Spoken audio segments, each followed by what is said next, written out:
En un mundo como es el evangélico, tan dominado por la influencia anglosajona, se ha creado una verdadera subcultura que muchas veces es sinónimo de mediocridad y, desde luego, de escasa contextualización. Poco tiene que ver con nuestras costumbres, nuestra historia y hasta nuestro propio idioma, ya que mucho de lo que se escribe, incluso en nuestro contexto hispano, está francamente con un escaso valor literario muy mal escrito.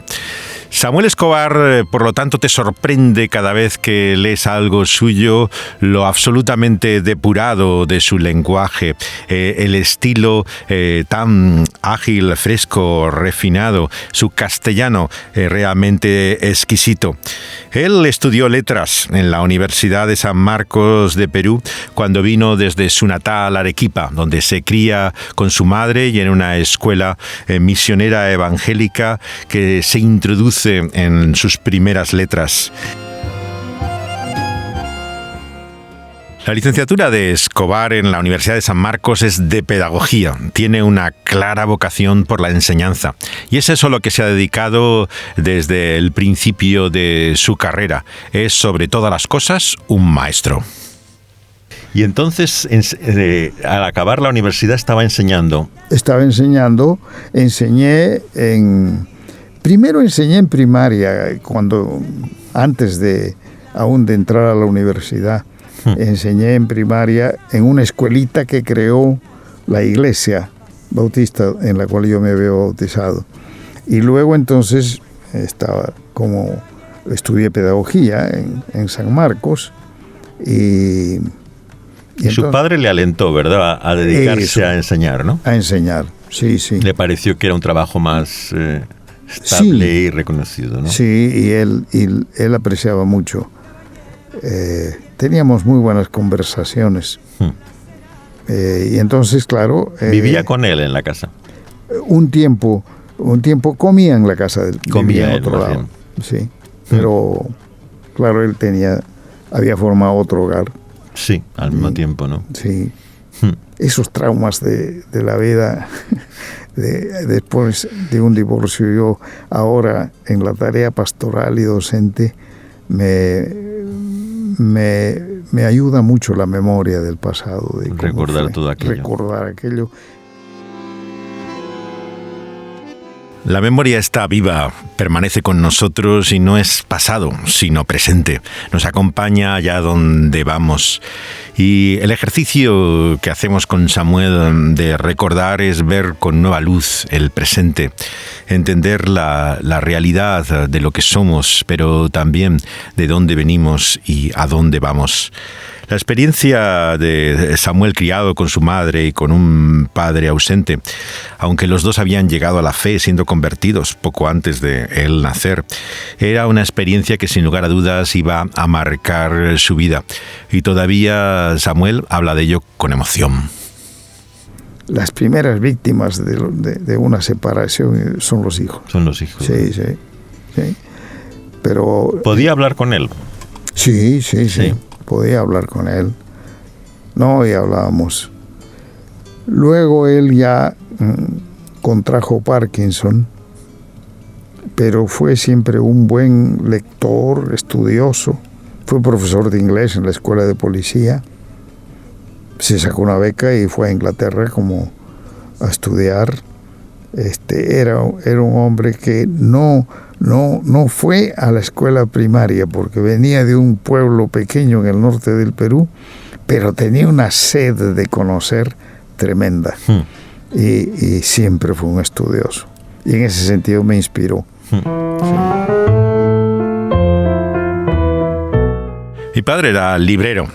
Abrió en plena Gran Vía, entonces llamada la calle de José Antonio, una oficina en la época de la dictadura franquista, en la cual traía libros que se publicaban, muchos de ellos en Argentina.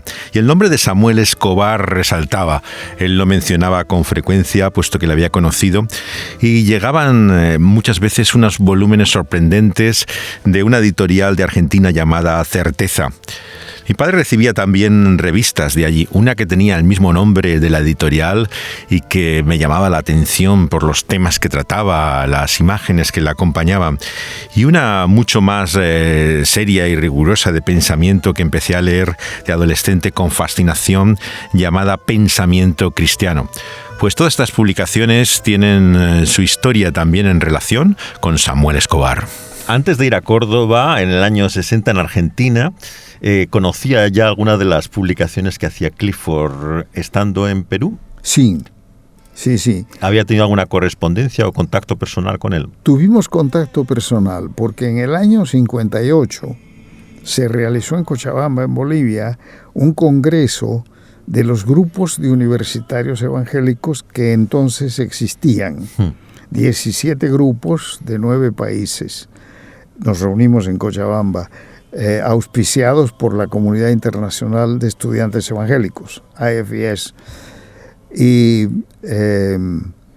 tuvimos entonces un encuentro, y una de las cosas que que se había pensado como parte de la estrategia de evangelizar la universidad era tener una revista para universitarios.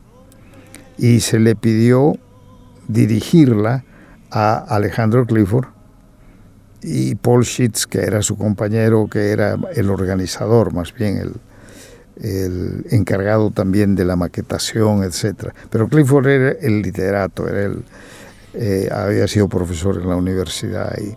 En Córdoba, ¿no? Enseñaba literatura, ¿no? Eso es. Él era escocés como Mackay, ¿no? Hijo de escoceses. Era hijo de escoceses, hijo de misioneros, ¿verdad? Eso, había nacido en... Y hablaba como un argentino. Sí. Totalmente, ¿no? Totalmente. Y se sentía argentino. Sí.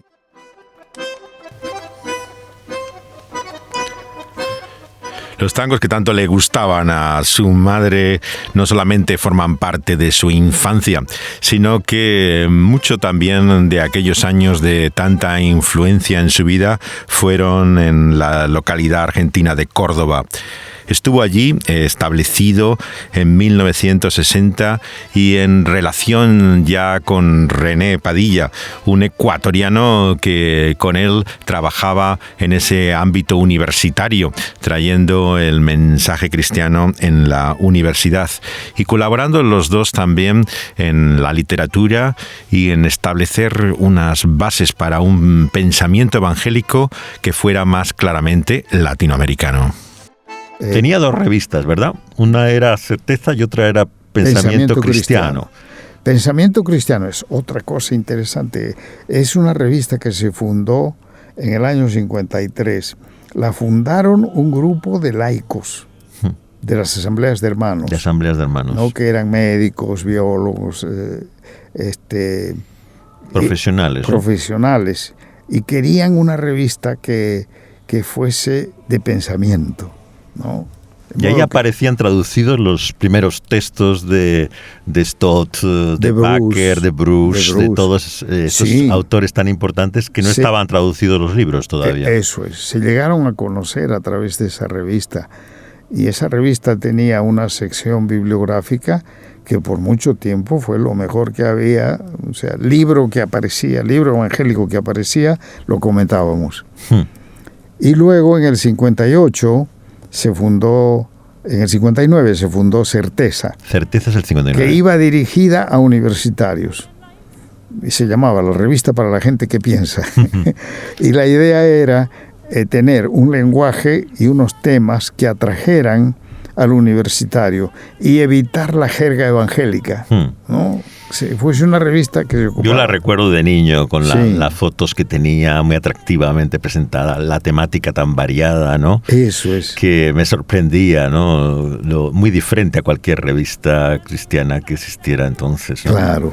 Y una disciplina que aprendí con Clifford era tratar de escribir de manera que el no evangélico te entendiese, se interesase, leyese. Y él había hecho eso. Él fue quien le propuso irse a Córdoba. Él fue quien me propuso irse a Córdoba, efectivamente. Y trabajé con él varios años, hasta el 79. La Universidad Latinoamericana ebullía entonces de inquietudes y de conciencia social y política. Y precisamente Córdoba, Argentina, era un lugar donde una universidad desde tiempos de los jesuitas en la época colonial tenía una importancia particular en todo este movimiento. Y es allí donde también Samuel Escobar quiere tener una influencia cristiana.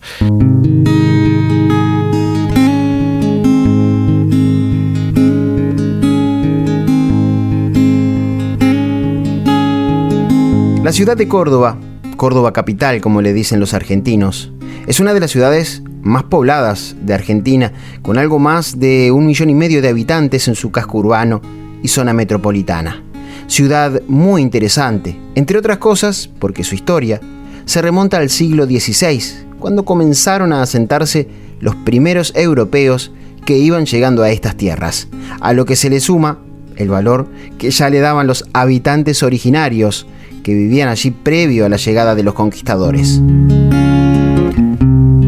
Oficialmente fue fundada en 1573 por el español Jerónimo Luis de Cabrera. Los primeros tiempos de aquel pequeño pueblo fueron dando paso a intervenciones arquitectónicas muy importantes, las que en pleno siglo XXI se ven reflejadas en lo que se denomina la manzana jesuítica. En pleno centro de la capital provincial encontramos un patrimonio de la humanidad tal cual lo declaró UNESCO en el año 2000. Estos edificios, además de estar muy bien conservados, son testigos del paso de los siglos. Estas tierras, donde hoy se encuentra Córdoba, pertenecían a la provincia jesuítica del Paraguay. Quien más, quien menos, todos saben el papel que jugó la Iglesia en la expansión de los europeos tierra adentro en América del Sur. Por eso la Compañía de Jesús, los jesuitas, comenzaron a llegar a esta región en la segunda mitad del siglo XVI, siendo parte fundamental del desarrollo urbanístico y la vida cotidiana. Eso abarcaba la creación de colegios y universidades que se fueron transformando en uno de los capitales más importantes de Córdoba y orgullo hasta el día de hoy, la educación.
Villamarín, ¿no? 60 al 79. Villa María se llamaba. Villa María era el sitio... No, Villa María es donde estaban los laicos que fundaron la revista Pensamiento Cristiano con Clifford, ¿no? Con Clifford. Eso, pero Clifford vivía en Córdoba. Él vivía en Córdoba mismo, porque eso estaba fuera de Córdoba. Sí, Villa María es 150 kilómetros más o menos de Córdoba. La iglesia la llamaban Centenario, ¿no?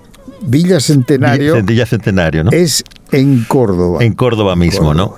El año pasado estuve en Argentina y estuve en todos esos lugares. Y fue muy emocionante ver gente que yo había conocido de universitarios y que ahora son líderes evangélicos y siguen firmes adelante. Pues fue una experiencia muy rica estar en Argentina. El primer viaje a Europa fue a un congreso en París, ¿no? En París. El Congreso Mundial de la Juventud, no, de la Asamblea Mundial de la... Estudiantes evangélicos. Eso es, los estudiantes evangélicos, lo que es GBU en España. Y me contaba antes que vino en el barco, ¿no? Fuimos en barco. En transatlántico. Sí, en el Bremen. Un barco alemán, entonces.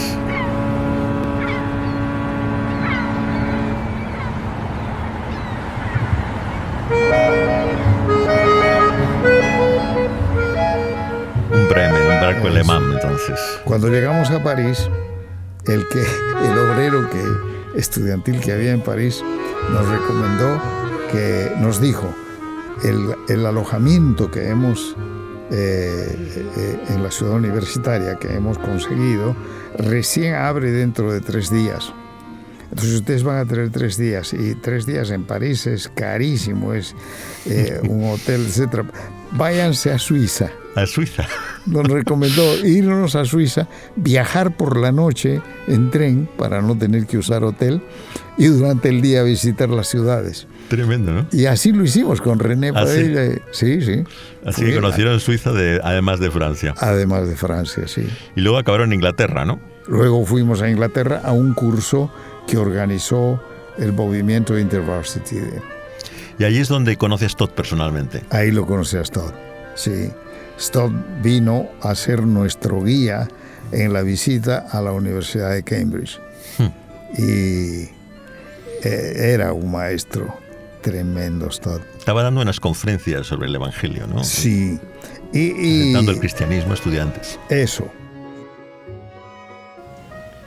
Now, it is this secularized world against which so many young people today are rebelling. Thank God they are. Materialism doesn't satisfy them. They are discovering the truth that Jesus spoke long ago, that man does not live by bread only, but by every word that proceeds out of the mouth of God.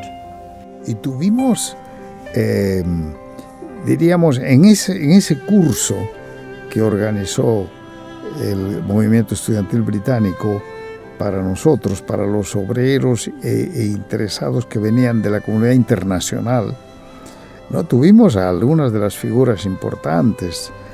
Me acuerdo que estuvo Stott, estuvo Weissman, Bruce, ¿no? Bruce, vino Steves, ¿no? Eso, Alan Steves, y vino una persona que a mí me había atraído mucho por su comentario sobre el libro de Hechos, que era Blakelock. Ah, sí. Blakelock, un historiador neozelandés. Y Lloyd Jones había estado predicando también. Lloyd Jones, había estado predicando sí. Lloyd Jones era el presidente. Era el presidente de la comunidad internacional. Sí, sí. Y era una figura interesante, Lloyd Jones. Sí, ¿verdad? Un gran predicador. Oh, safe to the rock that is higher than I, my soul in its conflicts and sorrows would fly, so sinful, so weary, thine would I be, thou blessed rock of ages. I'm hiding in thee, in the calm of the noontide, in sorrow's lone hour, in times when temptation casts o'er me its power, in the tempests of life, on its wide heaving sea.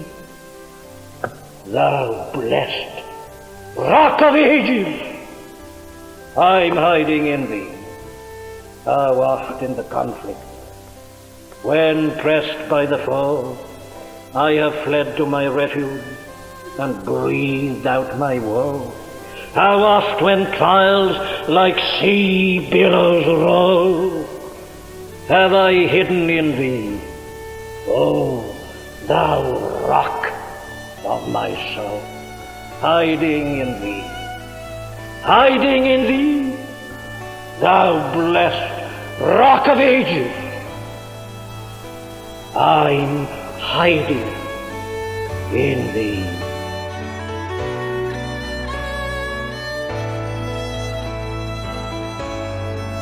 Tuvo una experiencia muy dura, ¿no? El 61, ¿no? Con su hijo, ¿verdad?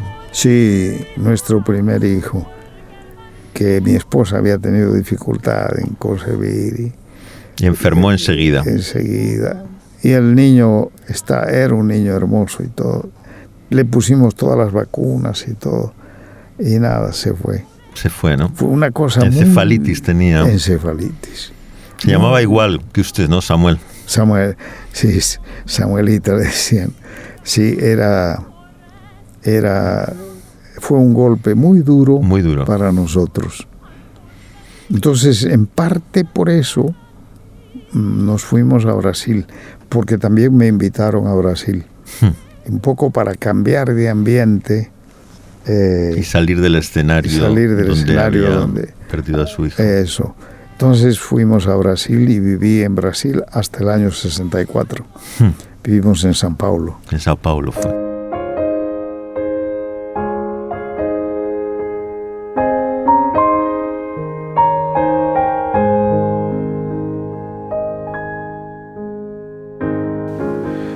Seguiremos la vida y sus vicisitudes con Samuel Escobar en esta serie Al Trasluz.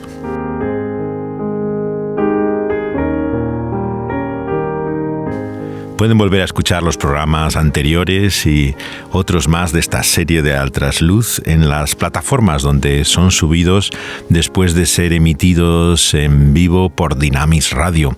Los encontrarán en la plataforma que tiene Dynamis en SoundCloud con muy buen sonido, así como también en iVoox, donde hay muchos podcasts en castellano. Spotify, la más popular de todos los países y en todos los idiomas, tiene también nuestro programa. Incluso si es un usuario de Apple, en iTunes lo pueden encontrar también.